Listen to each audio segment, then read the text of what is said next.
भोजपुरी के power star Pawan Singh की कुछ बड़ी और तगड़ी अपडेट्स हैं भाई। सुनने के बाद आप लोग का दिल खुश हो जाएगा ना। बने रहिएगा वीडियो में लास्ट तक। आपको चलिए बताते हैं बारी से बारी क्या कुछ खास होने वाला है अगले कुछ दिनों में। तो पहले जान लीजिए कि पवन सिंह आगे क्या कुछ करने वाले हैं। तो भैया पवन सिंह पहुंचे थे रांची में एक अवार्ड फंक्शन था, वहां से वो निकल करके पटना आए और पटना में अभी फिलहाल शूट कर रहे हैं अपने नए आने वाले शो को लेकर के। जी हाँ दोस्तों, एक रियलिटी शो होने वाला है। जिस तरीके से आपने पवन सिंह का राइज एंड फॉल देखा होगा और बहुत सारे शो आते रहते हैं, उसी टाइप का ये भोजपुरी में होने वाला है। और इसमें पवन सिंह के साथ साथ तेज प्रताप यादव, दिनेश लाल यादव निरहुआ, आम्रपाली और काजल राघवानी देखी जा सकती हैं। सिर्फ इतना ही नहीं, हालांकि अगला एपिसोड आएगा तो और बहुत सारे लोगों की एंट्री इस शो में कराई जाएगी। लेकिन अभी फिलहाल जो पहला एपिसोड आप सभी के बीच रिलीज होने वाला है उसमें ये 4-5 लोग देखे जा सकते हैं। इसका वीडियो क्लिप भी एक आया है जहां पे पवन सिंह खड़े हुए हैं, उनका एक क्रॉप कट टी शर्ट है, कंधे पे जैकेट रखे हुए हैं। तेज प्रताप यादव देख पा रहे होंगे आप लोग कि पीछे से उनकी टोपी दिख रही है ना, ये तेज प्रताप यादव हैं। बगल में जो बैठी हुई हैं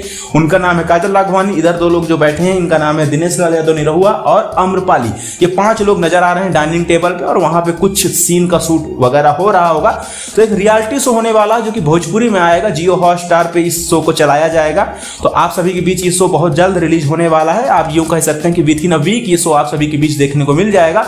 बहुत अच्छा होने वाला है, आपको मजा बहुत आने वाला है। प्योर भोजपुरी में होगा ना तो बहुत ही अच्छा लगेगा। आप सोचिए, तेज प्रताप यादव और पवन सिंह का जो कंट्रोवर्सी हुआ था ना, इस वजह से ये शो और हाईलाइट में है कि भैया इन दोनों का तो लड़ाई हो चुका था, ये दोनों तो एक दूसरे के खिलाफ बोल रहे थे। अब क्या होगा? हालांकि पवन सिंह ने कुछ नहीं बोला था, तेज प्रताप यादव ही बहुत बौखला जाते हैं कभी कभी। अब ये सब साथ नजर आने वाले हैं तो देखते हैं क्या कुछ नया होगा, क्या स्क्रिप्टेड होगा या फिर कैसे क्या होगा, वो शो रिलीज होने के बाद पता चलेगा। बहुत जल्दी इसकी अपडेट हम आपको देंगे। इसी के साथ जान लीजिए कि देवरा निहारे सॉन्ग पवन सिंह का जो रिलीज हुआ है वो 14 मिलियन व्यूज क्रॉस कर चुका है। 10 दिन हो चुके हैं शायद गाने को रिलीज हुए। गाना ठीक ठाक था, थोड़ा सा हिप हॉप टाइप का बनाया गया था, नए स्टाइल का बनाया गया था। और उसी लुक में पवन सिंह की एक और गाने की शूटिंग कंप्लीट की गई थी। ये फोटोज आप अपने स्क्रीन पे देख पा रहे होंगे। ड्रेस इसमें चेंज है लेकिन लुक वही है। तो 1-2 गाने की और भी शूटिंग हुई है उसी लुक में और बहुत जल्द ये गाने आप सभी के बीच रिलीज किए जाएंगे, क्योंकि पिछले जितने पुराने गाने थे पवन सिंह के शूट हुए सारे रिलीज हो चुके हैं ऑलमोस्ट। अब जितने गाने आएंगे वो फ्रेश आएंगे, नए तरीके से आएंगे। तो आप लोग सॉन्ग के लिए भी रहिएगा तैयार। पवन सिंह का नेक्स्ट सॉन्ग बहुत जल्द आप सभी के बीच रिलीज किया जाएगा। खैर, रियलिटी शो को लेकर के आप एक्साइटेड हैं या नहीं, क्या कुछ आपके मन में है, अपनी राय कमेंट बॉक्स में दीजिएगा। ऐसी अपडेट और वीडियोस के लिए इहोरा भोजपुरी न्यूज को सब्सक्राइब कर लीजिए, बेल आइकन को भी जरूर प्रेस करिए।